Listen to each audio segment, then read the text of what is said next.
Bab 1661 Seseorang datang ke visi, subscribe Penatua. Setelah beberapa hari, banyak makhluk dan roh datang mengganggu tempat penampungan. Namun, belum ada elit. Meski begitu, dengan Ancient Sky Mirror di sana, Hansen tidak kalah banyak. Tempat itu tidak memiliki kekuatan musim semi bulan, tetapi cermin langit kuno memiliki banyak elit super di dalamnya. Saat cermin mulai kehilangan energi, Hansen bisa memurnikan jiwa di dalam untuk diberi makan. Akibatnya, tidak perlu ada kekhawatiran dengan energi cermin. Dari makhluk-makhluk yang dibunuh, sebagian dimakan dan sebagian diserap oleh cermin. Tidak banyak energi, tapi lebih baik daripada tidak sama sekali. Hansen terus berlatih dengan Dong Xuan Sutra. Dia membutuhkan bulwark umbrella-nya untuk menjadi super, dan ketika itu selesai, dia bisa fokus untuk naik level untuk mencapai Fifth Sanctuary. Tempat suci Dewa Keempat tidak dapat membantunya lebih banyak lagi, jadi Hansen tidak ingin menunda kenaikannya lebih lama dari yang diperlukan. Dia harus pergi ke Suaka kelima agar dia bisa mendapatkan baju besi genonya. Posisinya sampai saat itu tidak akan ideal, karena melawan kelas dewa tidak akan mudah. Seseorang datang ke Shadow Shelter, melambai dan berteriak pada domba yang berdiri di atas salah satu menara. Tunggu, aku datang dengan damai. Petik 2. Domba melihat manusia di bawah, jadi dia pergi untuk memberitahu Hansen. Hansen keluar dan mengetahui bahwa itu adalah pembalasan Tuhan. Lama telah berlalu sejak terakhir kali mereka bertemu, tetapi pria itu tidak banyak berubah. Retribusi Tuhan, apa yang kamu lakukan di Shadow Shelter? Hansen berdiri di atas menara dan berbicara kepada pria di bawahnya. Dia tidak mengundangnya masuk. Kami adalah teman lama, apakah kamu akan memperlakukan aku seperti ini? Ajak aku masuk agar kita bisa minum teh bersama, Retribusi Tuhan berkata sambil tersenyum. Sayangnya, ini waktu yang buruk. Aku tidak bisa mengundang kamu masuk. Katakan apa yang ingin kamu katakan, lalu pergi. Jika tidak, makhluk di luar sana mungkin percaya kamu salah satu dari kami. Dan itu bukan pertanda baik bagimu, kata Hansen. Aku di sini untuk berbicara tentang prospek kerjasama, kata Retribusi Tuhan. Kerjasama? Dengan cara apa? Hansen tampak terkejut. Bagaimana kalau mencari tempat yang tenang kita bisa membahas ini? Retribusi Tuhan bertanya. Hansen meminta seseorang untuk mengundangnya masuk. Dengan kekuatan Retribusi Tuhan, mungkin akan mudah baginya untuk mematahkan pertahanan Shadow Shelter. Dia bersikap sopan dengan tidak langsung menerobos masuk. Jadi, apa yang kamu maksud dengan kerjasama? Hansen duduk dan bertanya padanya di aula. Retribusi Tuhan tersenyum dan berkata, aku di sini untuk berbicara tentang Legiun Darah. Jika kamu bersedia membantu kami bersedia membantu kamu dengan kesulitan kamu. Petik 2. Apa yang kalian inginkan? Hansen tidak berpikir pembalasan Tuhan akan membantunya keluar dari kebaikan hatinya. Dia ada di sini untuk sesuatu. Aku suka berbicara dengan orang-orang seperti kamu. Pembalasan Tuhan menatapnya dan melanjutkan dengan berkata, kami ingin baju besi Geno penyihir ular. Jika kita mendapatkan armor itu, Blood Legion akan membantumu melewati ini. Petik 2. Hansen tampak bingung, dan dia bertanya, penyihir ular. Siapa itu? Aku belum pernah mendengar tentang dia. Petik 2. Retribusi Tuhan mengerutkan kening. Apakah kamu harus melakukan ini? Organisasi Tuhan mengirim penyihir ular untuk mencuri putra kamu, bunga kecil. Aku tidak tahu apakah dia masih hidup atau mati, tapi jangan bilang kamu tidak melakukannya. Petik 2. Sekarang Hansen menyadari siapa penyihir ular itu, dan dia tahu dia pasti seorang elit yang memiliki baju besi Geno. Bauer melakukannya. Dia membunuh seorang elit dengan baju besi Geno. Apa dia benar-benar sekuat itu? Hansen terkejut. Dia mengira Bao hanya membunuh setengah dewa tingkat tinggi. Bayi kecilnya lebih menakutkan dari yang dia pikirkan, dan organisasi Tuhan juga lebih kuat dari yang dia pikirkan sekarang. Mereka memiliki anggota dengan baju besi Geno. Jika kamu memberi kami baju besi Geno, Legiun Darah akan membantu kamu menyelesaikan masalah ini, kata Retribusi Tuhan. Hansen menatapnya dengan geli dan bertanya, bukankah kamu dianggap pengkhianat Blood Legion? Sejak kapan kamu mulai mewakili mereka? Petik 2. Blood Legion berbeda sekarang. Pemimpin memiliki beberapa keturunan, dan aku baik-baik saja di sana bersama mereka. Retribusi Tuhan menyentuh hidungnya. Bagaimanapun, jangan mengubah topik pembicaraan. Katakan saja padamu jika kamu ingin bekerja sama dalam hal ini. Petik 2. Aku ingin bekerja sama dengan kalian, tetapi aku tidak memiliki baju besi Geno. Hansen mengangkat bahu. Kamu tidak, bagaimana? Aku pikir kamu membunuhnya. Retribusi Tuhan mengalihkan pandangannya ke arah Hansen. Aku tidak sekuat itu. Hansen tersenyum. Pembalasan Tuhan memandangnya dengan jijik dan berkata, berhenti berpura-pura di depanku. Aku tahu kamu sudah mendapat baju besi dari Tina, dan kamu sudah bisa menggunakannya. Selain kamu, siapa lagi yang bisa membunuh penyihir ular? Petik 2. Percaya atau tidak, tapi aku tidak membunuhnya. Dan aku tidak punya baju besinya. Hansen mengulurkan tangannya. Pembalasan Tuhan memandang Hansen dan berkata, aku hanya bisa curiga kamu tidak mengerti seberapa serius masalah ini. Orang-orang yang ingin menyingkirkan kamu bukan hanya para elit di tempat perlindungan. Baik organisasi Tuhan maupun komunitas baru juga ingin kamu pergi. Tanpa bantuan kami, bahkan jika kamu selamat dari apa yang datang segera berikutnya, Shadow Shelter dan semua pengikut kamu akan mati. Apa menurutmu cermin bisa menghentikan kekuatan semua tempat suci Dewa Keempat? Petik 2. Aku benar-benar ingin bekerja sama dengan kamu, tetapi sekali lagi, aku tidak memiliki pelindung. Jika aku melakukannya, aku akan memberikannya kepada kamu sekarang. Hansen terlihat tulus. Tapi Hansen tidak berbohong. Dia belum pernah melihat penyihir ular, dan Bauer berkata dia membunuh seseorang yang ingin membunuhnya. Dia bilang dia menghancurkan wanita itu. Itu tidak terdengar seperti baju besi Geno yang tersisa. Kamu masih harus memikirkannya. Organisasi Tuhan telah memutuskan untuk membunuh kamu. Tidak masalah bahkan jika kamu berhubungan dengan Han Jinzi, selain dari Blood Legion, tidak ada yang bisa membantumu. Retribusi Tuhan tidak mempercayai Hansen. Hansen bertanya, lagi pula, dendam apa yang dimiliki organisasi Tuhan dengan aku? Mengapa mereka ingin mendapatkan aku? Dan mengapa mereka menginginkan anak aku? Apakah mereka hanya ingin menggunakan dia untuk mengancam aku? Petik 2. Kamu mungkin pewaris Han Jinzi. Dan itu adalah dosa. Jika mereka bisa mengidentifikasi kamu dan menggunakan kamu untuk menarik Han Jinzi keluar, kamu telah terbunuh sejak lama. Retribusi Tuhan menghela nafas. Mereka menginginkan Little Flower karena dia spesial. Dia mungkin bisa membuktikan bahwa kamu adalah pewaris Han Jinzi, meskipun kamu tidak terlihat seperti kamu. Mereka dapat menggunakannya untuk konfirmasi. Petik 2. Khusus. Apa yang spesial dari dia? Hansen kaget. Apakah mereka mengetahui bahwa Little Flower sudah lebih kuat dari kebanyakan orang? Bab 1662 Kebenaran. Setelah 10 tahun, dia belum dewasa. Tidakkah menurutmu itu aneh? Retribusi Tuhan berkata. Hansen menghela nafas, dan dia tahu ini adalah sesuatu yang tidak bisa dia sembunyikan. Dia siap untuk pertanyaan seperti itu. Bisa dikatakan, apa dendam antara Han Jinzi dan organisasi dewa? Mengapa mereka ingin membunuh Han Jinzi dan ahli warisnya? Hansen tidak membicarakan Bauer dan hanya mengalihkan topik pembicaraan. Kami telah menyelidiki ini untuk sementara waktu, tetapi kami tidak memiliki jawaban. Kami hanya dapat berasumsi bahwa Han Jinzi mencuri sesuatu dari mereka, tetapi mereka tidak aktif berkeliling membunuh orang lain. Mereka hanya menginginkan barang ini kembali. Jika mereka ingin membunuh tanpa ampun, kamu pasti sudah terbunuh sejak lama. Petik 2. Itu adalah pikiran yang memuakkan. Hansen bertanya, apa yang dicuri Han Jinzi? Aku tidak tahu. Itu pasti semacam gen atau sesuatu. Jika tidak, mereka tidak akan peduli tentang kamu dan Little Flower. Mereka ingin menyelidiki tubuh Little Flower setelah mereka mendapatkannya. Retribusi Tuhan kemudian berhenti sejenak. Bagaimana kalau kita bekerja sama? Ini akan menguntungkan kamu. Hanya satu baju besi Geno, kan? Kamu sudah memiliki cadangan. Petik 2. Hansen tersenyum masam dan berkata, saudaraku, jika aku memilikinya, aku akan memberikannya kepadamu.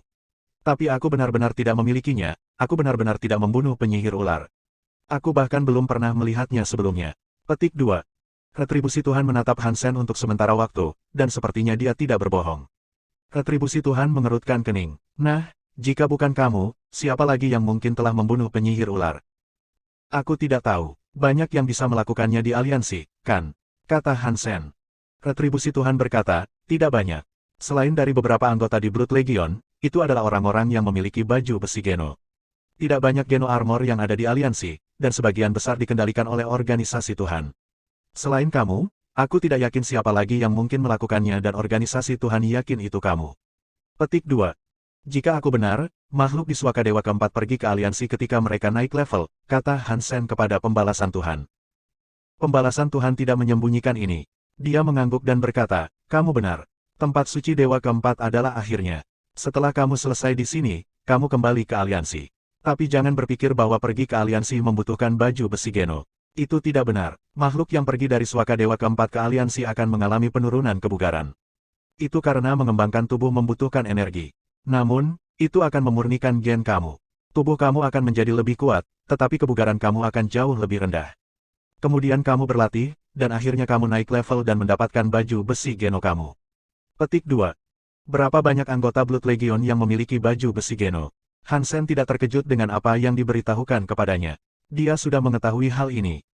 Tidak ada. Legion darah berbeda dari makhluk normal. Kamu tahu kami memiliki kekuatan darah biru. Saat kita kembali ke aliansi, kita tidak membangun kembali tubuh kita. Jadi, kami tidak membuat baju besi Geno. Retribusi Tuhan memberikan senyum masam. Hansen terkejut dengan wahyu ini. Dia tidak menyangka anggota Blood Legion begitu istimewa. Hansen mengira kekuatan darah biru itu istimewa, ya, tapi keefektifannya disediakan untuk tempat suci. Biar ku beritahukan rahasia, selagi aku masih di sini. Pembalasan dewa menyipitkan matanya dan berkata, makhluk yang muncul dari tempat suci dewa keempat, selain dari Blood Legion dan makhluk langka, ditangkap oleh organisasi dewa. Itu bukan rahasia, aku sudah tahu itu. Hansen mengangkat bibirnya. Maka kamu pasti tidak tahu bahwa makhluk-makhluk organisasi Tuhan, ketika mereka menghasilkan baju besi Geno, menghilang dan tidak pernah muncul lagi. Retribusi Tuhan menyipitkan matanya. Betulkah? Hansen kaget dan wajahnya berubah. Kata-kata itu membuatnya sangat mengerti. Pemimpin komunitas baru memberitahu Han Yufei bahwa jika dia membuat baju besi Geno, dia akan tahu yang sebenarnya. Stay Up Latte memberitahu Hansen bahwa aliansi adalah bagian dari tempat perlindungan. Tempat suci itu lebih mirip dengan taman kanak-kanak. Mereka melindungi ras yang berbeda. Dan setelah hal-hal yang dilihat Hansen dengan roh penjaga, dia sekarang mengerti lebih banyak. Mengumpulkan baju besi Geno bisa memaksa kamu keluar dari aliansi. Artinya, saat ayah mendapatkan baju besi Genonya, dia akan menghadapi krisis. Hansen kaget. Tapi itu tidak benar. Jika keadaan seperti itu, lalu mengapa begitu banyak elit armor Geno berada di organisasi Tuhan? Petik 2. Tunggu, tidak. Makhluk dalam organisasi Tuhan bukanlah elit armor Geno yang sebenarnya. Mereka hanyalah makhluk yang mencapai suaka kelima, mereka belum membuat pelindung sendiri. Baju besi Geno yang mereka miliki berasal dari tempat-tempat seperti Balai Jiwa Pahlawan, yang tersisa dari elit baju besi Geno. Sekarang Hansen mengerti segalanya. Setelah Hansen memahami ini, dia hampir melompat dari kursinya dengan detak jantungnya yang berdebar kencang. Dalam hal ini, Han Yufei mengira dia menemukan jawaban, tetapi dia sebenarnya sedang sekarat. Sekarang Hansen tahu mengapa organisasi dewa kuat. Mereka masih tidak bisa mengendalikan aliansi. Mereka ingin, tapi tidak bisa. Atau mereka tidak punya kesempatan. Begitu anggota mereka mendapatkan baju besi Geno, mereka akan keluar dari aliansi. Dan itu tidak akan berguna. Makhluk tanpa baju besi Geno itu kuat, tapi mereka tidak cukup kuat untuk tak terkalahkan. Bahkan jika mereka menggunakan satu set armor yang bukan milik mereka, mereka tidak bisa menggunakan seluruh kekuatannya. Setidaknya anggota Blood Legion bisa melawan mereka. Hansen berharap dia bisa menemukan Han Yufei dan mengatakan yang sebenarnya. Katakan padanya untuk tidak menghasilkan baju besi. Jika tidak, keluarga mereka tidak akan pernah mengadakan reuni. Berdasarkan apa yang telah dilihat Hansen di Aula Jiwa Pahlawan, banyak elit telah tersesat di luar. Kesempatan Han Yufei bisa kembali sangat rendah. Tapi Hansen tidak tahu bagaimana menghubungi ayahnya. Dia bahkan tidak tahu bagaimana menghubungi Blind Man. Bab 1663 kematian akan datang. Karena Hansen tidak dapat memberikan baju besi Geno, dia tidak dapat mencapai kesepakatan dengan pembalasan Tuhan. Tapi Hansen tidak mengharapkan siapapun untuk membantunya sejak awal. Dia mungkin berada dalam bahaya di aliansi, tetapi dia tidak berpikir organisasi Tuhan dapat membahayakannya di tempat suci Dewa keempat. Setelah mengirimkan retribusi Tuhan, Hansen kembali ke aliansi. Kemudian, dia mengizinkan Zero untuk mengikutinya kembali ke tempat perlindungan. Ketika Zero memasuki tempat perlindungan, dia muncul di sebelahnya. Hansen menyuruhnya untuk menjaga tempat penampungan saat dia tidak ada, dan jika terjadi sesuatu yang salah, hubungi dia secepat mungkin. Bagaimana cara memanggil ayah dan memberitahunya untuk tidak membuat baju besi Geno? Hansen berpikir sendiri. Sayangnya, dia tidak dapat menemukan solusi. Untuk mencegah organisasi Tuhan menemukannya, Han Yufei tidak memberikan cara bagi Hansen untuk menghubunginya. Sepertinya aku harus pergi ke planet Tarik. Hansen bersiap untuk menerbangkan kumbang unicorn miliknya ke planet Tarik. Itu adalah markas besar komunitas baru. Sebelum Hansen pergi, Zero datang dari tempat penampungan dan memberitahu Hansen sesuatu telah terjadi. Han Yufei mengatakan akan butuh 2 tahun untuk menghasilkan baju besi Geno, jadi dia belum selesai. Hansen memutuskan untuk lari kembali ke tempat perlindungan. Cermin langit kuno berada di tempat penampungan Hansen. Makhluk-makhluk di sana tidak dapat disakiti, tetapi beberapa makhluk telah terbunuh tidak terlalu jauh dari tempat penampungan. Bos, kamu di sini. Black Steel Wolf mati entah bagaimana, dan tidak ada luka. Domba murah memiliki beberapa orang yang menjaga tubuh, dan dia berlari ke Hansen ketika dia muncul.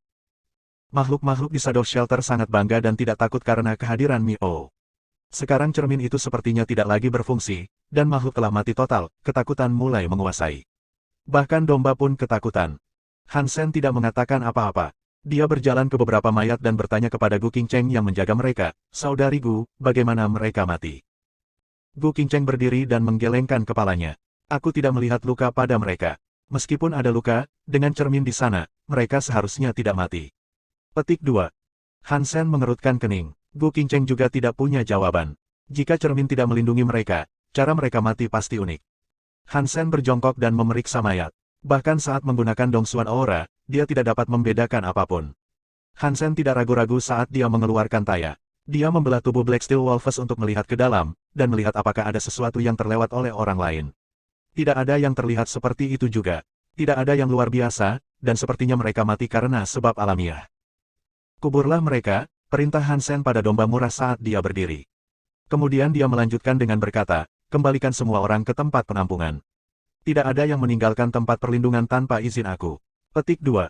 Domba murah dan sapi hijau pergi untuk melakukan tugas mereka, sementara Gu Qingcheng dan Han Sen kembali ke penampungan. Menemukan sesuatu, Gu Qingcheng bertanya. Tidak, Han Sen menggelengkan kepalanya. Dia tidak tahu bagaimana musuh telah membunuh Black Steel Wolf. Satu-satunya hal yang dia tahu pasti adalah bahwa kekuatan itu bisa menembus cermin. Han Sen juga tahu bahwa jika musuh sekarang dapat menghindari cermin, mereka tidak akan berhenti membunuh dalam waktu dekat. Jadi, Han Sen memastikan semua orang kembali ke tempat penampungan untuk melihat apakah dia bisa menarik musuh keluar dengan cara itu. Jika dia bisa mempelajari kekuatan apa yang mereka gunakan, Han Sen bisa mencari tahu apa yang terbaik untuk melawannya. Kembali ke tempat penampungan, Han Sen duduk di aula roh menggunakan Dongsuan Sutra miliknya. Dia bisa menyaksikan pergerakan setiap makhluk di setiap sudut sekitarnya dengan mata dekat. Tidak ada gerakan yang bisa lepas dari perhatian Han Sen sekarang. Jadi dia menunggu musuh menyerang lagi. Ayah, saat Han Sen meneguk teh di aula, Dewi Kematian mendekat. Menger, ayo minum teh denganku. Han Sen memberi isyarat padanya dan menyuruhnya duduk. Kemudian, dia menuangkan secangkir teh untuknya.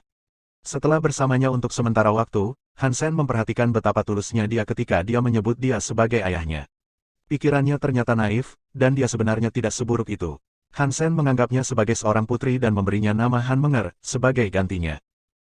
Han Sen dia tidak pandai menamai sesuatu, jadi itu adalah sesuatu yang cukup sederhana. Dewi Kematian sekarang adalah putrinya, dan dengan segala sesuatu yang terasa seperti mimpi belakangan ini, dia menggunakan nama itu. Dewi Kematian duduk di dekat Han Sen dan meneguk tehnya dalam satu kesempatan. Dia seperti robot, dan sepertinya dia tidak sedang menikmati teh. Itu bukan cara kamu minum teh. Kamu harus memperlambat. Han Sen tersenyum dan menuangkan lebih banyak teh untuknya. Lalu, dia menunjukkan padanya. Han Menger memandang Han Sen, dan kemudian menatap wajahnya. Dia mencoba meniru cara etiket tehnya, tapi dia masih terlihat agak robot dalam usahanya. Apakah ada arti khusus di balik cara kamu minum? Setelah dia meminumnya, mata hitamnya menunjukkan kebingungan. Baginya, minum teh seperti itu lebih lambat. Serapannya lebih kecil, dan itulah satu-satunya perbedaan. Han Sen tersenyum dan membelai rambutnya yang seperti air terjun. Dia mengatakan kepadanya, kamu masih muda, jadi aku tidak berharap kamu mengerti sekarang. Kamu akan mendapatkannya ketika kamu dewasa. Petik 2. Han Menger mengangguk. Dia masih mencoba minum seperti yang dilakukan Han Sen, tetapi kebingungan itu tidak pernah hilang dari wajahnya. Han Menger memandang Han Sen dan menyalin banyak gerakan tepatnya. Han Sen membawakannya dimsum. Dia tampak kuat di tempat suci Dewa keempat, dan sejauh ini, tidak ada yang bisa mengalahkannya. Dan itu dengan dia sebagai seorang anak yang baru saja lahir. Bauer datang entah dari mana dan duduk di dada Han Sen. Dia berkata, ayah, Bauer ingin dimsum. Han Sen memberi beberapa dimsum untuk Bauer, dan mereka bertiga makan dengan riang. Hari-hari seperti itu sangat indah, dan akan lebih sempurna jika Ji Yanran dan Little Flower ada di sana. Tapi tidak lama kemudian, wajah Han Sen berubah. Dia berdiri dan berteleportasi ke menara. Dia melihat seorang penjaga, Bone Witch, yang memiliki inti geno emas, terbaring mati di tanah.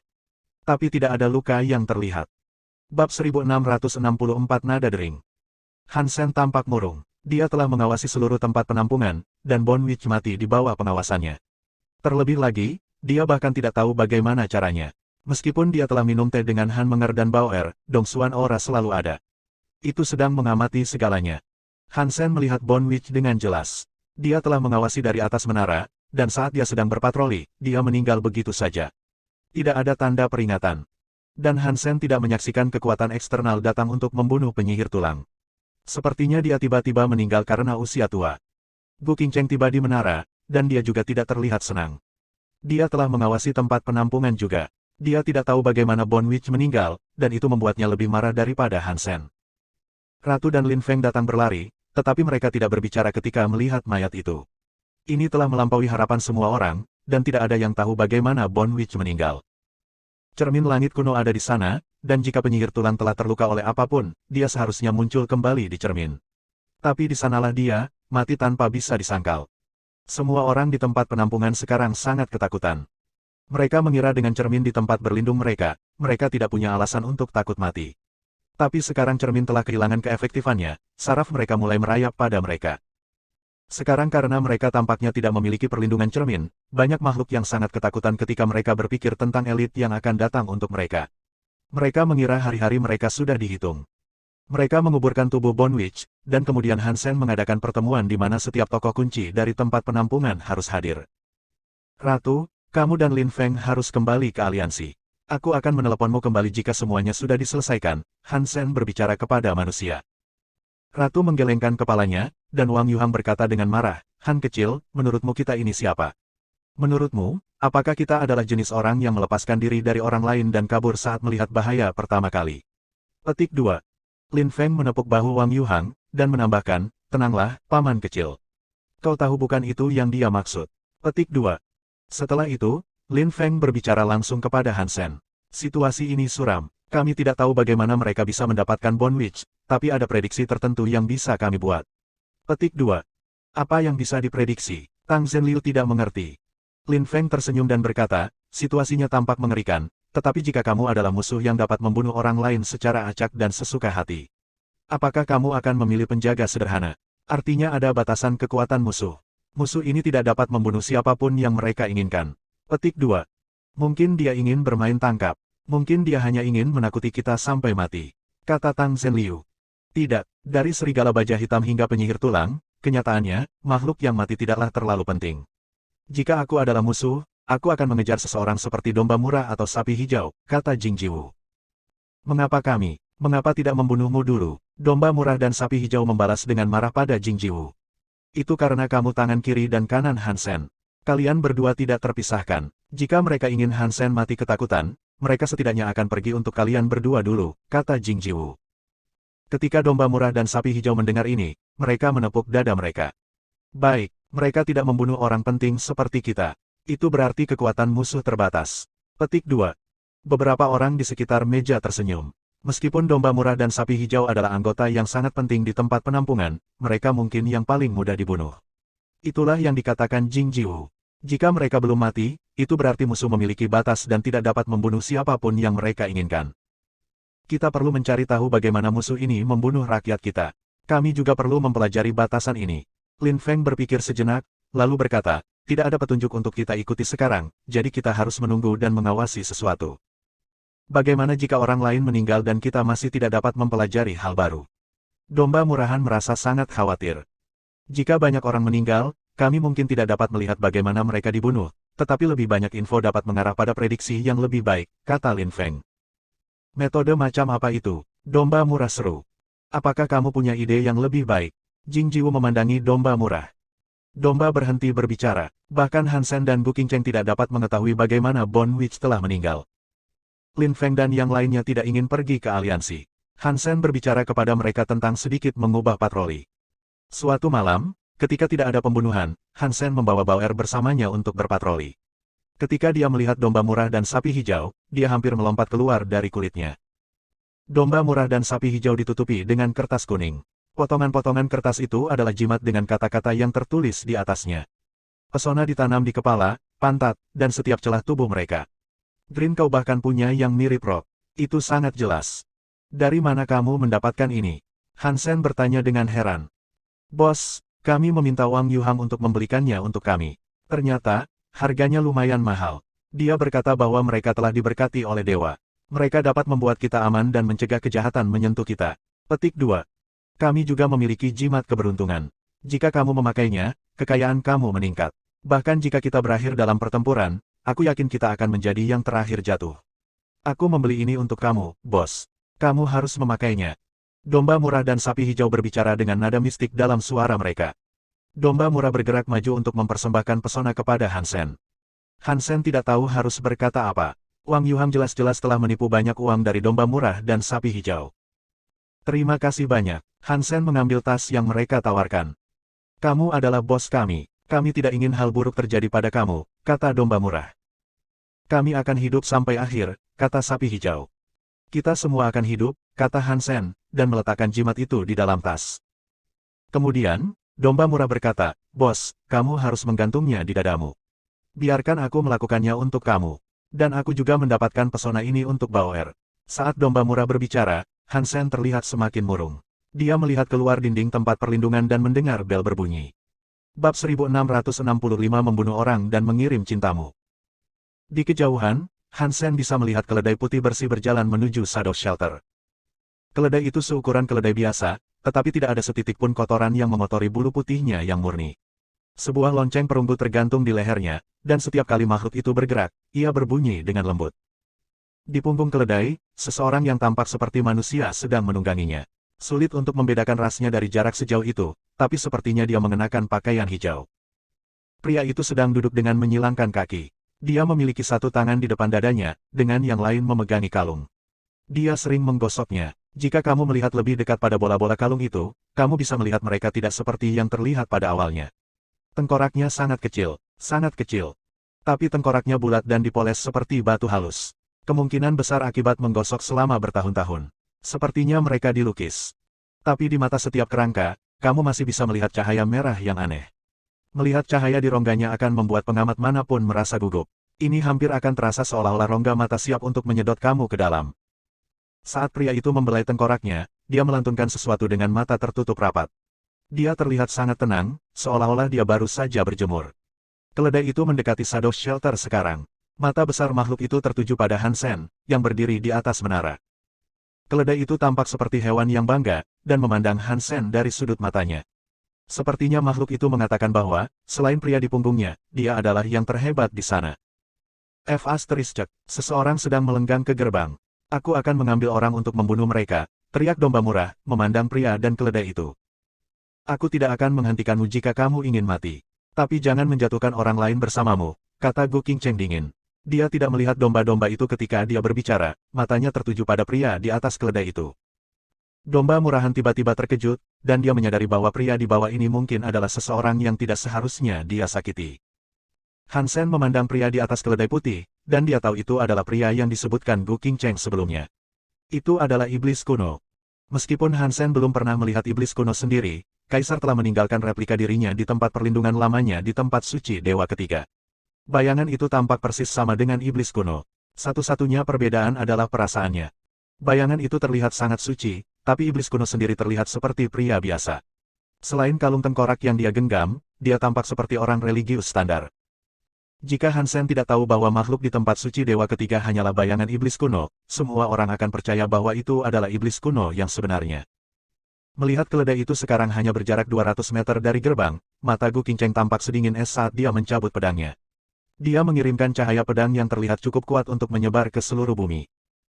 Keledai itu bertindak seolah-olah tidak melihat serangan itu datang. Itu mempertahankan kecepatan yang sama saat berlari menuju gerbang. Ketika cahaya pedang hampir mencapai kepala iblis kuno, dia mengangkat tangan yang ada di dadanya. Hanya dengan ibu jarinya, dia mengulurkan tangan dengan menantang dan menyentuh cahaya pedang Gu Qingcheng. Ketika kulit ibu jari bersentuhan dengan cahaya pedang, itu membuat serangan itu menyatu dengan 4 jari lainnya seperti air. Pada saat itu, cahaya pedang diserap. Iblis kuno kemudian membuka tangannya, memperlihatkan residu yang tersisa. Iblis kuno membuka matanya dan meniup sisa-sisa di tangannya. Debu berserakan dengan angin dan menghilang dari pandangan. Keledai itu berhenti. Kemudian, iblis kuno memandang ke arah Hansen yang berada di atas menara dan tersenyum. Aku dari Gunung Nonpure. Aku iblis kuno. Apakah kamu Skysword Hansen? Petik 2. Aku. Apa yang kamu lakukan di sini, Kaisar Iblis Kuno? Apakah setiap elit ingin melihat hidup aku? Kata Hansen, melihat iblis kuno. Hansen tidak akan meremehkan karakter ini. Seorang pria yang berencana membunuh Tuhan membutuhkan rasa hormat, bahkan jika usahanya tidak berhasil. Bawahannya juga orang yang menakutkan. Raja Langit, Yaksa, Xiang Yin, Raja Naga, dan Asura. Tak satu pun dari mereka yang lemah. Sebagai tuan dari para elit itu, dia mungkin telah dikhianati oleh Asura, tapi dia bertahan dan berkembang. Dia menjadi setengah dewa setelah itu. Dia semacam legenda. Iblis kuno tersenyum dan berkata, aku bukan musuhmu. Seorang teman meminta bantuan aku, dan itu mengkhawatirkan kamu. Petik 2. Apakah aku bisa membantu tergantung pada teman kamu, dan apa yang kamu minta dari aku, kata Hansen dengan dingin. Tapi dia sudah tahu jawabannya. Pemimpin suci adalah teman baikku. Putri mudanya, Dewi, bodoh dan naif. Dia menyinggungmu. Aku berharap jika kamu berbaik hati membiarkan dia pergi. Jika kamu melakukan ini, aku akan menghargainya. Iblis kuno membungkuk ke arahnya. Dan bagaimana jika aku tidak? Hansen bertanya padanya. Iblis kuno, dengan kepala masih menunduk, menghela nafas dan berkata, kamu bisa menyelamatkan 3.456 nyawa. Ini akan menjadi perbuatan yang baik. Jika kamu orang yang cerdas, kamu akan tahu apa yang harus dilakukan. Petik 2. Mendengar iblis kuno mengatakan ini, Hansen tampak seperti pembunuh. Populasi tempat penampungan adalah 3.456. Tidak lebih, tidak kurang. Apakah kamu membunuh serigala baja dan penyihir tulang? Hansen bertanya, suaranya keras. Untuk memberi kamu bantuan, aku harus mengorbankan nyawa itu. Iblis kuno tampak menyesal. Kamu membunuh orang-orang aku dan mengatakan kamu membantu aku. Hansen menertawakannya. Iblis kuno menjawab, jika aku tidak membunuh mereka, bagaimana kamu tahu bahwa aku dapat membunuh 3.456 nyawa? Sekarang kamu tahu aku bisa saja membunuh semua orang, tetapi aku tidak melakukannya, aku telah membantu kamu 3.456. Semua bantuan ini sebagai imbalan atas kehidupan Dewi tampaknya adil. Petik 2. Semua orang di tempat penampungan sangat marah, dan Hansen hanya tertawa. Matematika yang bagus, tapi kamu lupa membawanya. Apa yang aku lewatkan? Iblis kuno tampak bingung. Kamu tidak menghitung hidupmu sendiri. Hansen berteleportasi di depan iblis kuno dengan split blade-nya diarahkan ke kepala pria itu. Bab 1666 terlahir tak terkalahkan, subscribe Penatua. Serangan itu tidak terlihat seperti cahaya pedang Bu King Cheng, yang jelas sangat kuat. Tapi itu hal bagus tentang serangan Hansen, itu terlihat sederhana, tetapi iblis kuno tidak memiliki pilihan selain menerima serangan. Hansen masih tidak tahu bagaimana iblis kuno membunuh penyihir tulang. Membunuhnya akan mencegahnya untuk menyakiti lebih banyak lagi penghuni tempat penampungan Hansen. Namun, keledai putih yang ditunggangi iblis kuno bergerak dan menghindari serangan itu. Itu membuat Hansen membeku. Hansen hebat dalam prediksi dan penilaian, dan pemogokan itu telah menghasilkan serangkaian peristiwa yang akan mengarah pada satu hasil tunggal. Itu memastikan iblis kuno harus tertembak. Tapi sekarang keledai putih telah memecahkannya. Itu telah merusak prediksinya. Ini bukanlah sesuatu yang diharapkan Hansen akan terjadi. Hansen tahu sulit untuk memprediksi berbagai hal, dan dia tahu untuk tidak cukup sombong untuk mengklaim bahwa dia bisa memprediksi segalanya. Dia, tentu saja, terkadang melakukan kesalahan. Hansen menyerang iblis kuno tanpa penangguhan hukuman. Setiap teguran menggunakan prediksi dan penilaian Hansen secara maksimal. Setiap serangan dikirim ke iblis kuno dengan ritme. Tapi iblis kuno duduk diam. Itu adalah keledai yang terus menggerakkan kakinya untuk menghindari serangan Hansen. Keledai itu bergerak seperti sedang melakukan balet. Itu terus menghindari serangan Hansen. Hansen tampak murung, dan ini benar-benar mengejutkan Ratu. Ratu mengira Hansen menggunakan Heavenly Go dengan sangat baik. Itu sempurna, sejauh yang dia bisa lihat, tetapi keledai itu entah bagaimana selalu berhasil menghindarinya. Itu selalu ditemukan di suatu tempat yang tidak dihitung oleh Hansen dan menghindari serangan dari split blade. Keledai ini tidak sederhana. Apakah ia memiliki kekuatan seperti Sutra Dongsuan, yang memungkinkannya untuk memprediksi sesuatu? Hansen berpikir sendiri sambil terus mengayunkan pedangnya. Di suatu tempat yang jauh, di atas pegunungan, pemimpin sekret menyaksikan pertarungan bersama sejumlah tetua. Iblis kuno itu kuat, tidak heran dia menghancurkan 6 jalan sebelumnya. Bahkan hanya hewan peliharaannya yang bisa melakukan itu, seorang penatua memuji tontonan itu. Pemimpin suci tertawa dan berkata, jangan meremehkan binatang itu. Itu adalah makhluk super yang terlahir mengamuk. Itu lahir dengan kemampuan yang tak terkalahkan. Skysword tidak akan berhasil, bahkan dolar tidak bisa, jika dia ada di sini. Petik 2. Kalau begitu kuat, kenapa kita belum pernah mendengarnya sebelumnya?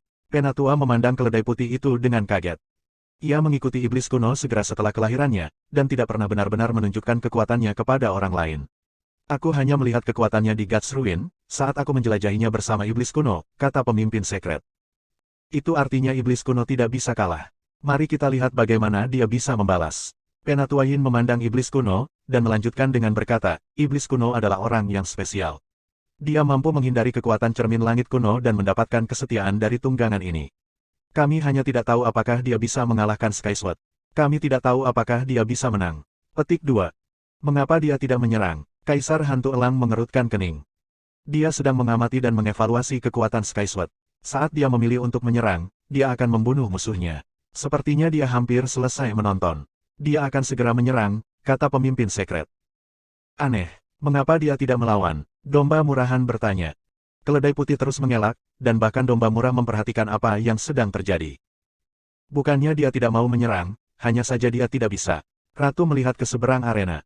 Dia bisa menghindari serangan Hansen, tapi formasi Hansen sendiri tidak terungkap. Dia tidak dapat menemukan kesempatan untuk melawan dirinya sendiri. Yang bisa dia lakukan hanyalah menunggu. Petik 2. Ratu akrab dengan keterampilan Hansen, jadi dia bisa berbicara untuknya. Apakah itu berarti kita tidak bisa mengetahui siapa yang menang? Domba murahan terdengar sangat senang. Dia awalnya mengira bahwa Hansen mengalami masalah hanya melawan hewan peliharaan iblis kuno, yang akan menunjukkan bahwa Hansen kemungkinan akan kalah. Tidak, Hansen masih dirugikan, kata Gu Qingcheng tiba-tiba. Ratu dan yang lainnya berpaling untuk melihat Gu Qingcheng. Ratu mengerti beberapa kemampuan Hansen, tapi dia bukan kelas super. Ada sesuatu yang dia lewatkan. Gu Qingcheng tampak muram, dan dia berkata, Hansen belum mengungkap apapun, yang mana itulah mengapa iblis kuno tidak menyerang. Itu berarti dia dirugikan. Petik 2. Sister Cheng, bisakah kamu menjelaskannya dengan sedikit lebih jelas? Wang Yuhang mau tidak mau bertanya. Gu Qingcheng melihat ke arah pertarungan mereka dan berkata, serangan Hansen tidak memungkinkan adanya celah karena dia terus menyerang. Serangan itu terlalu terus-menerus untuk memungkinkan tanggapan. Petik 2. Ratu mengerti dan berkata, itu berarti Hansen dipaksa untuk menyerang, dan jika dia berhenti, dia akan diserang oleh iblis kuno. Gu Qingcheng mengangguk dan berkata, iblis kuno seperti ular berbisa di dalam gua. Jika serangan Hansen menimbulkan cacat, segalanya bisa menjadi buruk. Petik 2. Itu mudah. Dia bisa terus menyerang sampai membunuh musuh, kata domba murah. Tidak semudah itu, dan Hansen tidak bisa menyentuh iblis kuno. Dan binatang itu memiliki kekuatan yang aneh. Itu tidak akan lebih lemah dari elit manapun, kata Gu Qingcheng. Saat mereka berbicara, tubuh Hansen berhenti sejenak. Pada saat itu, iblis kuno menyerang. Tangan yang dia pegang di dadanya menekan ke depan ke arah Hansen. Rasanya seolah-olah seluruh dunia beristirahat di telapak tangan itu. Satu bunga, satu dunia. Satu daun, satu bodi. Tangan iblis kuno seperti tangan yang sedang memungut bunga. Rasanya seperti seluruh dunia ada di telapak tangannya. Namun, mata Hansen terlihat jernih. Dia tidak takut dengan langkah ini, dan nyatanya, dia telah menunggunya. Saat Hansen menunggu untuk menyerang, dia merasakan gerakan di dalam Sea of Soul-nya. Bab 1667 melawan iblis kuno. Pikiran Hansen seperti baja. Dia fokus dan tidak membiarkan perselisihan lautan jiwa mempengaruhinya. Dia meninju tangan iblis kuno. Ini adalah pembukaan untuk iblis kuno, tetapi Hansen juga berpikir bahwa itu adalah peluang. Dongsuan auranya belum maksimal, dan karena itu, dia tidak dapat menempatkan satu jari pun pada keledai itu. Yang terbaik adalah mengakhiri proses ini daripada melanjutkan dengan jalan buntu. Tinju dan tangan terayun di udara, tetapi tidak ada benturan yang terlihat. Hansen merasa seolah-olah dia tidak berdaya, seperti dia telah tersedot ke dalam lubang yang tak terbatas. Kekuatannya ditarik, tetapi tidak ada yang terjadi. Saluran pembuangan ini melemahkan kekuatannya dan tidak ada yang lain. Hansen menggunakan sebagian dari kekuatannya dan menyadari dia tidak bisa lepas dari tangan iblis kuno. Kekuatannya terus tersedot ke dalam tubuh iblis kuno. Gemuruh di dalam Sea of Soul Hansen juga semakin kuat. Akhirnya, dia menyadari bahwa aktivitas itu datang dari Destiny's Tower. Tapi bukan menara itu sendiri yang membuat keributan, itu adalah pria lapis baja yang telah terperangkap di dalamnya. Dia melemparkan mantra es dan api, menghancurkan penjaranya di dalam Destiny's Tower. Dia tidak bisa memecahkan jebakan, tapi itu membuat menara menggigil dan berguncang, sama saja. Hansen terkejut. Ketika Armored Man pertama kali ditangkap, dia mencoba kabur tetapi tidak berhasil. Dan dalam proses itu, dia akhirnya menyakiti dirinya sendiri. Namun sejak saat itu, tidak ada aktivitas lagi darinya. Jika dia menyebabkan keributan pada saat ini, mungkin dia tahu Hansen berada di tengah-tengah perkelahian dan tidak akan ada kesempatan untuk menahannya jika dia berhasil membebaskan diri. Tapi Hansen juga tidak berpikir ini masalahnya. Pria lapis baja terjebak di dalam menara Destiny. Dia tidak bisa melihat apa yang ada di luar penjara itu, jadi seharusnya tidak ada cara baginya untuk mengetahui Hansen berada di tengah perkelahian. Namun, Hansen tidak perlu berpikir sekarang. Kekuatannya seperti sungai, semua jatuh ke tangan iblis kuno. Jika ini terus berlanjut, dia akhirnya akan mengeringkan cadangannya. Hansen memanggil bulwark Umbrella dan menggunakannya untuk menusuk tangan iblis kuno. Iblis kuno mencoba meraih payung itu, dan seperti sebelumnya, dia ingin mengambilnya. Payung bulwark kemudian terbuka. Tangan iblis kuno melakukan kontak dengannya namun, tidak ada gelombang kejut. Tidak ada kekuatan inti Geno yang diserap. Sebuah cahaya muncul, memisahkan Hansen dari iblis kuno. Tangan iblis kuno tidak dapat menyerap kekuatan Hansen sekarang, yang berarti tangannya bebas. Iblis kuno memandangi payung bulwark Hansen dengan sangat terkejut. Kemudian dia mengubah momentumnya, dan ketika dia melakukannya, semburan udara keluar darinya. Tangannya jatuh ke Hansen selanjutnya. Hansen mengerutkan kening, dan dia melihat cahaya merah muncul di sekitar iblis kuno. Itu adalah kekuatan inti Geno Dewa Hansen. Sekarang Hansen tahu iblis kuno bisa menyerap kekuatan musuhnya, dan bahkan memanfaatkannya. Bukan hanya itu saja, kekuatan iblis kuno sendiri lebih kuat dari apa yang hilang Hansen. Ketika dia menyerap kekuatan musuhnya, dia bisa memasukkan kekuatannya sendiri ke dalam elemen yang digunakan musuh. Ini praktis curang. Sekarang Hansen tahu mengapa Gu Qingcheng mengatakan iblis kuno dapat menggunakan elemen apapun. Terlalu mudah baginya untuk menggunakan elemen lain. Pang! Iblis kuno melemparkan telapak tangannya ke depan ke arah payung. Payung itu melengkung seperti drum rusak. Namun setelah itu, permukaan memantul kembali ke posisi yang benar. Itu tidak rusak. Iblis kuno terus menamparkan payungnya, saat lampu merah memadamkan seluruh area. Payung itu berulang kali dilengkungkan, mengeluarkan suara gemuruh. Tapi tidak peduli seberapa kuat kekuatan iblis kuno, dia tidak bisa menghancurkan payung kelas batu permata. Situasinya telah berubah. Hansen awalnya menyerang, tapi sekarang iblis kuno menyerang. Hansen menggunakan bulwark umbrella untuk memblokir setiap serangan. Payungnya kuat, dari mana asalnya? Ghost Eagle Emperor memandangi bulwark umbrella dengan kaget. Telapak tangan iblis kuno kuat, dan setiap serangan terasa seperti langit merah yang jatuh. Setiap pukulan merusak pertahanan Hansen, tetapi payungnya masih memantul kembali setiap saat. Skysword memiliki keterampilan pedang yang baik dan inti Geno yang baik, gerutu Penatua Yin. Dia benar-benar tampak serakah ketika dia melihat payung bulwark. Iblis kuno menekan Hansen seperti iblis. Setiap telapak tangan adalah tontonan yang mengejutkan, tapi tidak satupun dari mereka bisa mengganggu Hansen. Semua orang tahu itu karena payung. Itu adalah inti Geno pertahanan yang sangat kuat, dan banyak elit mengira itu membuatnya tetap hidup. Aku ingin tahu apa inti Geno diri Skysword itu. Pemimpin suci mengerutkan kening saat dia melihat payung. Hansen telah menggunakan beberapa inti Geno yang berbeda, dan masing-masing sangat kuat. Mereka tidak bisa membedakan mana yang sebenarnya berasal dari Hansen. Tidak ada yang mengira itu sebenarnya bulwark umbrella. Itu terkenal, tapi itu hanya kelas batu permata. Mereka tidak berpikir hal seperti itu dapat menghancurkan kekuatan iblis kuno. Pemimpin suci mengira bulwark umbrella adalah inti super Geno. Hansen tidak berharap payungnya begitu kuat. Baik, iblis kuno telah mengambil kekuatan inti Geno Dewa Hansen, dan serangannya lebih kuat dari apapun yang bisa diberikan oleh Six Pates. Namun, bulwark umbrella kelas batu permata mampu memblokirnya. Hansen kaget melihat itu tidak rusak.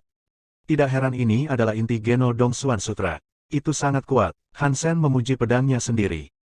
Hansen menggunakan pertahanan payung untuk menunggu waktu yang tepat untuk melawan. Sejauh ini, iblis kuno belum menggunakan inti Genonya. Sudah lama sejak Hansen melawan musuh kuat seperti itu. Jika dia tidak bisa menang, dia akan menggunakan roh Raja Super dan memanggil menara takdir untuk menekan iblis kuno. Berbicara tentang itu, Hansen mengalihkan perhatiannya ke pria lapis baja yang ada di menara. Dia masih berteriak. Kekuatan es dan api melesat seperti gunung berapi aktif. Tubuhnya terus menghantam penghalang, tapi dia hanya bisa mengguncang menara. Itu buruk, karena tubuhnya terus terpotong oleh pusaran setiap kali dia menghantamnya. Baju besi yang keras tidak mampu menahan kekuatan ruang. Dia terus dipotong bahkan sampai sekarang. Darahnya mengalir seperti aliran lava putih, bahkan merembes melalui celah baju besi. Itu pergi kemana-mana. Pria lapis baja tidak akan berhenti. Sepertinya dia benar-benar kehilangan akal sehatnya. Bab 1668 Rahasia Pria Lapis Baja. Ada apa dengan pria itu? Apakah dia sudah lama dikurung sehingga dia ingin mati? Hansen bertanya-tanya. Tapi melihat wajah Armored Man, dia tidak terlihat gila. Telapak tangan iblis kuno semakin berat, dan Hansen tidak dapat memikirkan cara untuk mengusirnya. Jadi, dia menggunakan bulwark umbrella untuk menahannya. Melihat serangan yang datang dari iblis kuno, Hansen berpikir, pria lapis baja sepertinya sudah gila setelah iblis kuno memutuskan untuk menyerangku. Apakah ada hubungan antara keduanya? Petik 2. Bulwark umbrella memblokir gerakan iblis kuno. Kemudian Hansen berbicara ke Sea of Soul-nya, yang bergulung dengan guntur. Apakah kamu berhubungan dengan iblis kuno? Pria lapis baja, yang sejauh ini menolak untuk berbicara dengan Hansen, sangat marah. Dia berseru, jika bukan karena dia, aku tidak akan seperti ini. Biarkan aku keluar, aku ingin membunuhnya. Petik 2. Setelah itu, pria lapis baja terus meronta-ronta. Dia tidak peduli dengan lukanya, dia hanya sangat ingin melepaskan diri, bebas, dan keluar. Kalau begitu katakan padaku, apa dendammu dengan iblis kuno? Hansen perlu mendengar lebih banyak tentang ceritanya daripada itu. Pria lapis baja tidak bisa bebas. Dia mengertakkan gigi. Aku adalah kaisar terlahir yang diciptakan oleh iblis kuno. Aku berada di Chimenea, memurnikan untuk selamanya. Petik 2. Nada suara adalah salah satu yang memiliki kebencian yang kuat. Jelas dia ingin menguliti musuhnya hidup-hidup. Namun, Han Sen terkejut. Dia bukan individu yang terlalu percaya, tapi Gu Qingcheng memberitahunya bahwa kekuatan pria lapis baja adalah hasil kerja dari guru Qigong. Tapi sekarang, pria lapis baja mengatakan bahwa dia telah dipenjara di dalam Chimenea oleh iblis kuno. Kedua cerita itu sangat berbeda. Iblis kuno tidak terlihat seperti Master Qigong manusia, jadi mengapa dia memiliki Chimenea yang abadi? Dia tidak bisa menggunakan Qigong. Aneh, bagaimana iblis kuno bisa memenjarakan kamu? Dia tidak membunuhmu, dia hanya membuatmu lebih kuat. Dan dia bahkan membiarkanmu keluar. Mengapa kamu membuat masalah untuknya? Han Sen tidak percaya padanya. Pria lapis baja meraung, dia tidak melepaskanku. Dia hanya tidak tahu aku akan tumbuh sebanyak itu. Dia tidak tahu aku akan menjadi cukup kuat untuk membunuh walinya. Petik 2. Hati Han Sen kemudian melonjak, dan dia bertanya, apakah Headless Rockman seorang penjaga milik iblis kuno? Tidak, Rockman tanpa kepala dirusak oleh iblis kuno sendiri, itulah mengapa dia seperti itu, jawab Armored Man. Hal itu mengejutkan Han Sen. Dia melanjutkan dengan bertanya, siapa si Headless Rockman itu? Aku tidak tahu, jawab Armored Man. Iblis kuno menginginkan menara takdir. Dia mengubah pemilik menara menjadi Rockman tanpa kepala, tetapi dia masih tidak bisa mengambil menara itu. Aku menjadi kuat setelah aku dibebaskan, dan aku melakukan yang terbaik untuk mengalahkan Headless Rockman. Aku juga tidak ingin menara Destiny hilang. Entah bagaimana, kamu berhasil menjadi miliknya. Petik 2. Han Sen kemudian memikirkan apa yang telah diberitahukan kepadanya dan menentukan apakah Armored Man mengatakan yang sebenarnya atau tidak.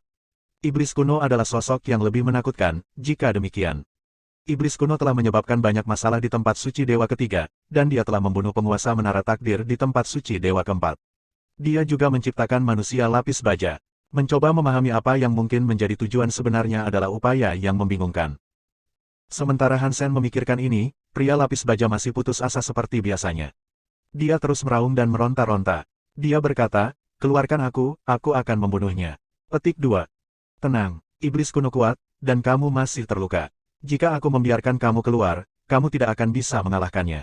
Tunggu sampai aku menemukan kesempatan yang tepat, begitu aku punya, aku akan membebaskan kamu. Han Sen tidak membiarkannya keluar.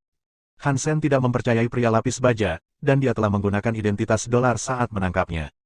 Jika dia membiarkannya keluar, itu akan mengekspos Han Sen sebagai dolar untuk semua orang. Tapi manusia lapis baja tidak akan menyerah.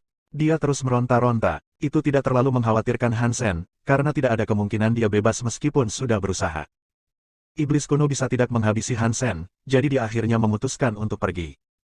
Sepertinya hari ini kami seri, jadi tidak ada gunanya kami bertarung. Aku mohon kamu untuk mempertimbangkan menyerahkan Dewi kembali.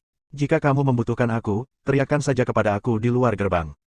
Setelah itu, iblis kuno mengusir keledai putih itu. Han Sen tidak bisa menghentikan keledai putih itu, jadi dia membiarkan mereka pergi. Tidak ada gunanya mengejar. Melihat iblis kuno pergi, Han Sen merasa aneh. Iblis kuno tidak menggunakan semua kekuatannya, namun dia sudah pergi. Itu mengejutkan. Setelah iblis kuno pergi, dia pergi menemui pemimpin suci dan beberapa lainnya. Pemimpin, aku minta maaf. Aku tidak bisa membunuh Skysword dan menyelamatkan Dewi. Iblis kuno menghela nafas. Aku bersyukur kamu bersedia membantu, dan tidak apa-apa jika kamu tidak dapat membunuhnya. Dengan kekuatan iblis kuno kamu bisa membunuh satu makhluk setiap hari. Tidak akan lama, kata pemimpin suci. Kecuali dia membunuh Skysword, memilih target akan sulit. Tapi jika dia segera membunuh Skysword, cermin langit kuno tidak akan berguna dan dia tidak akan mengalami masalah sebanyak ini, kata Kaisar Hantu Elang. Penatua Yin berkata, itu adalah kesalahan Penatua Ilusi. Dia tidak membunuh Dewi Kematian, dan dia mengizinkan Skysword untuk mengambil cermin langit kuno. Jika dia tidak melakukannya, kita pasti sudah melenyapkan Skysword. Petik 2. Jangan khawatir, kita akan segera merebut tempat perlindungan dan membunuh Skysword, kata pemimpin sekret. Ini akan sulit. Kita tidak bisa membunuh Skysword, dan kita tidak bisa menggunakan Ancient Sky Mirror. Iblis kuno membunuh satu makhluk sehari masih akan memakan waktu selamanya karena mereka memiliki begitu banyak di sana, kata Penatua Yin dengan dingin. Iblis kuno terlihat sangat kesal, dan dia berkata, sejujurnya, kekuatan iblis kuno aku hanya bisa mengalahkan makhluk yang lebih lemah. Orang-orang menyukai Skysword, aku tidak dapat melakukan banyak hal dari kejauhan. Petik 2. Mendengar iblis kuno mengatakan ini, mereka merasa lega. Jika iblis kuno mengatakan kekuatannya bisa membunuh siapapun dari jarak manapun, mereka akan sangat takut. Bunuh sebanyak yang kau bisa. Kami akan segera menemukan cara lain, kata pemimpin sekret. Tapi tidak akan sulit untuk membunuh Skysword. Kekuatan aku tidak cukup untuk menembus inti Geno yang tampak seperti payung itu. Jika semua orang membantu, kita bisa memecahkannya dengan mudah, kata iblis kuno. Kaisar iblis kuno, dia memiliki cermin langit kuno. Bahkan jika kita merusak payung dan membunuhnya, dia bisa saja muncul kembali, kata Kaisar Elang Hantu. Kekuatan iblis purba aku tidak bisa begitu saja membunuh orang seperti itu, tapi aku masih bisa menghindari cermin jika aku membunuhnya sendiri. Aku bisa membunuhnya, kata iblis kuno dingin. Kita bisa mencobanya. Jika kami bekerja sama, kami akan menghancurkan payung dengan mudah, kata Kaisar Elang Hantu. Bab 1669 Tentara Datang, Subscribe Penatua. Setelah Hansen kembali ke tempat penampungan, dia menanyakan lebih banyak kepada pria lapis baja tentang apa yang terjadi. Pria lapis baja sangat marah, dan dia tidak punya cara untuk melepaskan amarahnya. Dia mulai mengomel, dan Hansen mengerti apa yang telah terjadi. Pria lapis baja adalah kaisar terlahir yang sebenarnya disebut Kaisar Tengkorak Inferno. Iblis kuno menghancurkan tempat berlindungnya dan mengambil batu rohnya. Dia tidak punya pilihan selain menurut. Tapi setelah tunduk pada pelayanan iblis kuno, dia ditempatkan di dalam Chimenea. Saat di penjara, dia dibakar dengan es dan api untuk waktu yang sangat lama. Kaisar Tengkorak Inferno tidak bisa mati di dalam Chimenea, tetapi dia harus menanggung penderitaan yang luar biasa sepanjang waktu. Beberapa masalah mendesak menarik iblis kuno pergi, dan dia pergi. Untuk waktu yang lama, hanya penjaga yang tersisa di sana, jadi tidak ada yang bisa dilakukan Kaisar Tengkorak Inferno untuk melarikan diri. Tetapi terlepas dari semua itu, dia masih mendapatkan sesuatu setelah cobaan itu. Selama waktu yang dihabiskannya di Chimenea, tubuh Kaisar diperkuat. Dia juga belajar untuk menguasai kekuatan es dan api. Ketika dia menguasai Chimenea, dia menyerap lebih banyak es dan api. Begitulah cara dia menjadikan dirinya pesaing yang luar biasa dalam Divinity's Bolt. Tapi sebelum dia bisa membalas dendam dan melawan iblis kuno, Hansen mengklaimnya dan menjebaknya di dalam Destiny's Tower. Armored Man tidak tahu banyak tentang Headless Rockman dan Destiny's Tower, tapi dia tahu bahwa perseteruan antara Headless Rockman dan Ancient sudah terjadi sejak sebelum dia dipaksa untuk melayani iblis kuno. Namun, satu hal yang dipelajari Hansen adalah bahwa iblis kuno tampaknya takut pada menara takdir dan manusia batu tanpa kepala. Dan iblis kuno tidak mampu mengalahkan Rockman tanpa kepala yang mengendalikannya. Ketika Kaisar Tengkorak Inferno dibebaskan, begitu pula Menara Destiny. Kaisar Tengkorak Inferno tahu bahwa iblis kuno takut pada Menara Takdir, jadi dia ingin membawa menara itu bersamanya untuk membalas dendam. Setelah mencoba berkali-kali, akhirnya ia berhasil mengalahkan Headless Rockman, namun sayangnya ia tidak menerima tower yang sudah sangat ia dambakan. Hansen adalah orang yang mendapatkannya. Keluarkan aku, Kaisar Tengkorak Inferno mengamuk. Dia membenci iblis kuno lebih dari dia membenci Hansen. Hansen menahannya di Menara Takdir karena perjuangannya telah melemahkannya. Hansen mengabaikan penderitaannya yang berulang, tapi setelah beberapa saat, dia berkata, meskipun kamu kuat, kamu tidak bisa mengalahkan iblis kuno. Tapi Ancient Devil, katamu, tidak bisa membunuh Headless Rockman. Namun kamu berhasil membunuh Headless Rockman. Mungkin dia menempatkan kamu di Chimenea untuk memperkuat kamu, sehingga dia bisa menggunakan kamu untuk mengalahkan satu lawan yang dia takuti. Lalu, dia bisa memiliki Destiny's Tower. Petik 2. Kaisar Tengkorak Inferno membeku. Matanya berkobar dengan api es, dan dia berkata, terlepas dari apa tujuannya, aku harus membalas dendam. Aku harus membunuhnya. Petik 2. Kamu bisa balas dendam, tapi dia tidak ada di sini sekarang. Tidak ada gunanya kamu menipu. Dan bahkan jika kamu berhasil menemukannya, tidak mungkin kamu bisa mengejar binatang yang dia tunggangi. Bahkan aku tidak bisa mengejarnya, dan kamu tidak terlalu cepat. Atau setidaknya menurutku tidak, kata Hansen. Setelah dia mendengar itu, Kaisar Tengkorak Inferno terdiam. Kemudian dia kembali mengaum. Tunggu sebentar, jika ada kesempatan, aku akan membiarkan kamu membalas dendam yang kamu cari. Hansen memberinya sedikit kenyamanan. Benar-benar ada kemungkinan dia bisa menjadi setengah sekutu yang berguna di masa depan. Kekuatan fisik Inferno Skeleton Emperor pasti sama baiknya dengan kekuatan iblis kuno. Kekuatannya pasti menjadi sangat mengesankan selama bertahun-tahun. Sayangnya, kemampuannya terlalu sederhana. Jika dia benar-benar melawan elit misterius seperti iblis kuno, segalanya akan menjadi kacau. Tidak lama kemudian, domba murah muncul. Dia datang dengan membawa laporan, dan dia tampak murung membawanya. Dia mengatakan ada makhluk yang baru saja mati di dalam tempat penampungan. Dan sekarang, semua makhluk di sana ketakutan. Tidak ada yang tahu siapa yang mungkin berikutnya. Beberapa makhluk bahkan menyelinap pergi dari tempat penampungan untuk melarikan diri, tetapi upaya mereka tidak berhasil. Elit berada di luar tempat penampungan, jadi tidak ada makhluk yang melarikan diri yang berhasil sampai jauh. Hansen mengadakan pertemuan di Aula Roh untuk membahas bagaimana mereka harus melanjutkan. Iblis kuno itu menakutkan, dan kita berada dalam situasi yang buruk, kata Gu Qingcheng.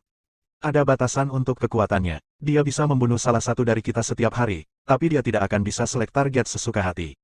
Petik 2. Meski begitu, itu buruk.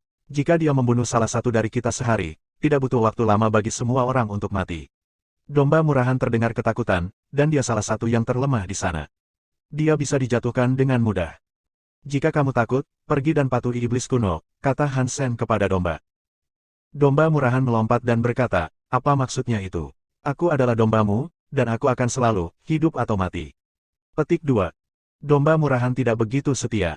Ada begitu banyak orang di luar tempat penampungan, dia hanya khawatir jika dia mencoba mengganti bos, dia akan dibunuh sebelum dia bisa menjelaskan dirinya sendiri. Dan sekarang, dia pikir Hansen hanya menguji kesetiaannya. Hansen sebenarnya ingin domba murah bisa pergi dan melayani iblis kuno sebagai bos. Mungkin ada kemungkinan iblis kuno bisa mati sebelum menyerang lagi. Tapi dia tahu ada terlalu banyak elit di luar sana, dan domba murah terlalu lemah untuk melakukan banyak hal. Dia mungkin akan dimakan sebelum membuka mulutnya untuk berbicara. Dia bahkan tidak akan bisa melihat sekilas wajah iblis kuno. Sayang sekali kekuatan Ancient Sky Mirror terbatas. Jika tidak, aku akan pergi dan melawan mereka, dan membunuh mereka sebanyak yang aku bisa, kata Tang Zhenliu. Sementara mereka berbicara, sapi hijau menerobos masuk ke dalam pertemuan dan berkata, Bos. Musuh akan datang, mereka hampir berada di depan naungan kita. Petik 2. Hansen terkejut dengan ini. Dia memandang Gu Qingcheng, Lin Feng, dan yang lainnya. Jika mereka menyerang sekarang, itu berarti mereka telah menemukan cara untuk mengabaikan cermin langit kuno. Jika ada yang salah, kalian semua kembali ke aliansi. Aku akan menemukan cara untuk keluar dari sini, kata Hansen kepada Lin Feng. Kemudian, dia berlari keluar dari Aula Roh. Langit di atas tempat berlindung diselimuti oleh binatang terbang yang tak terhitung jumlahnya, dan makhluk-makhluk berkerumun di tanah seperti gelombang ombak laut yang kacau. Ada begitu banyak kekuatan kehidupan yang menakutkan untuk dilihat di antara mereka. Dan di depan, ada pemimpin iblis kuno dan suci. Dan masih banyak lagi roh dan makhluk yang tidak diketahui Hansen. Tetapi bahkan tanpa mengetahuinya, Hansen tahu bahwa itu adalah hal yang perlu ditakuti. 1670 pertempuran dimulai. Berdengung. Han Menger, yang berada di sebelah Hansen, menembakkan tulang kematiannya. Sebuah anak panah terlepas dan membunuh makhluk yang mendekat dengan cepat. Dia menggantungkan busurnya lagi saat seekor binatang buas dari sisi iblis kuno melompat maju dengan raungan. Tubuhnya berlarian menemui anak panah. Monster itu tampak seperti banteng, tapi ditutupi dengan baju besi hijau. Tanduknya berkilau seperti sekrup emas. Di hidungnya juga ada kula, seperti kula badak. Binatang buas itu terbang menuju panah dan memukulnya dengan kepalanya. Anak panah itu tidak melukai binatang itu, dan dia terlempar begitu saja. Han Menger mengerutkan kening dan menembakkan busurnya lagi. Dimanapun dia menembakkan anak panah, itu ditarik ke arah tanduk binatang buas itu. Panah yang kuat itu menghasilkan gelombang kejut saat mereka mengenai tanduk, tapi tidak peduli berapa kali itu terjadi, dia tidak bisa merusak gadingnya. Hornbeast Alpha sangat kuat. Tidak heran mengapa dia dikatakan memiliki tanduk terkuat di dunia, iblis kuno memuji makhluk itu. Alpha lain juga ikut memuji penampilan tersebut. Mereka berencana membiarkan Hornbeast Alpha berurusan dengan Han Menger. Selain Hornbeast Alpha, tidak ada orang lain yang percaya diri dalam menangani panah Han Menger. Tanduk Hornbeast Alpha tidak bisa dihancurkan, dan dia memiliki kemampuan magnet yang dapat menyerap benda-benda di dekatnya. Itu memungkinkan dia untuk menangkap panah Han Menger. Han Menger sangat kuat, keterampilan terkuatnya adalah tembakan kosong, yang memungkinkannya menembak kemanapun dia mau.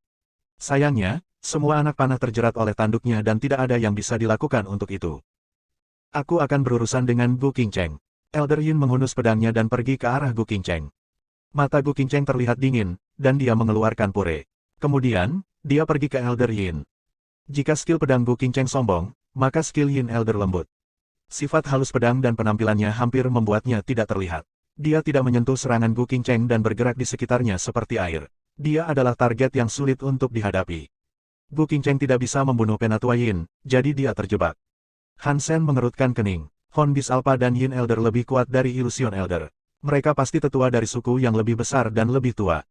Hansen mendengar teriakan panjang datang dari tempat penampungan, dan itu menggelegar dan menenggelamkan suara-suara lainnya. Hansen melihat Red Pony berdiri di titik tertinggi dari Shadow Shelter. Leher kecilnya melengkung dengan bangga saat merengek dengan keras.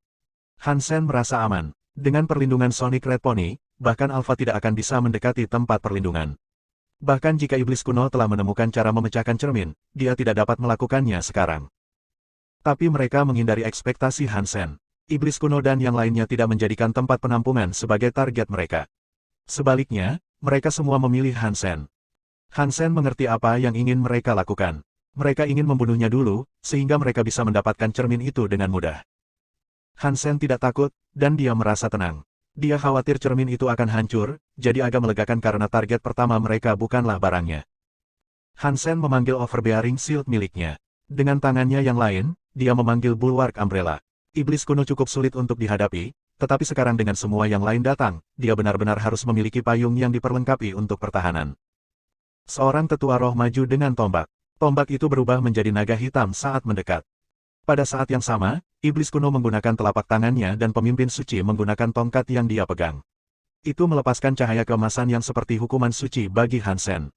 Selusin elit kelas alfa mengepung Hansen, dan dengan begitu banyak kekuatan yang turun dari langit, dia tidak punya tempat untuk lari. Lin Feng menggunakan kekuatan cermin langit kuno untuk melawan makhluk itu. Dia membunuh banyak makhluk di antaranya mati berkali-kali. Tanpa cermin dan Little Pony, dia sudah lama mati secara permanen. Makhluk dan roh menutupi seluruh Shadow Shelter. Itu tampak seperti pemandangan neraka. Ada jeritan, dan sungai darah mengalir kemana-mana. Ledakan. Ada ledakan di langit. Gelombang kejut itu menguapkan makhluk dan roh di sekitar 100 mil. Tidak ada yang tersisa. Di tengah ledakan, Hansen memegang payungnya dan Overbearing Shield. Mulutnya berdarah, dan ada luka di wajahnya. Perisai sombongnya tampak dalam kondisi yang lebih buruk, dan sepertinya itu akan patah menjadi dua. Melawan selusin alfa, bahkan payung bulwark dan perisai Overbearing Hansen tidak bisa membuatnya terlindungi. Dia sedikit rusak. Hansen tidak mengatakan apa-apa. Saat tubuhnya bergerak, dia menuju ke Alpas. Orang lain mungkin takut mengambil jumlah seperti itu, tapi ini adalah keahlian Hansen. Setelah memblokir pemogokan, dia bertemu dengan sekelompok orang, membuka dan menutup payungnya terus-menerus. Kadang-kadang digunakan untuk pertahanan, di lain waktu digunakan sebagai senjata. Dikombinasikan dengan Overbearing Shield miliknya, tidak ada satupun alpha yang bisa membunuhnya. Keinginan Hansen untuk bertarung sangat tinggi. Darah ada di mana-mana. Shadow Shelter dan sekitarnya beberapa ribu mil menjadi pemandangan neraka yang berdarah. Gunung-gunung pecah di bawah tekanan dan kekuatan. Darah itu seperti hujan saat langit menjadi merah. Mayat menggunung dan menumpuk di luar tempat penampungan. Hansen bertaruh tidak ada tempat perlindungan emas yang pernah selamat dari pertarungan yang megah seperti ini. Bahkan tempat penampungan super akan rusak parah sekarang. Target iblis kuno bukanlah tempat berlindung, dan Red Pony menggunakan perlindungan soniknya. Jika ini dibalik, Shadow Shelter akan diratakan. Itu akan terhapus dari peta tempat suci Dewa Keempat dan lenyap tanpa jejak. Bahkan jika Shadow Shelter dihancurkan, dengan cermin di sana, mereka masih bisa aman. Ark, aku mati. Sesosok makhluk berlari menuju domba murah, dan domba itu berteriak. Dia jatuh ke tanah dengan leher patah, mata berputar ke belakang tengkorak, dan lidah menjulur. Makhluk itu tampak terkejut. Lalu, itu maju. Tetapi ketika dia berlari melewati domba murah lainnya muncul. Domba murahan memanggil pedang tanduknya dan mendorongnya ke pantat makhluk itu. Ark! Makhluk itu tiba-tiba melompat dan berteriak.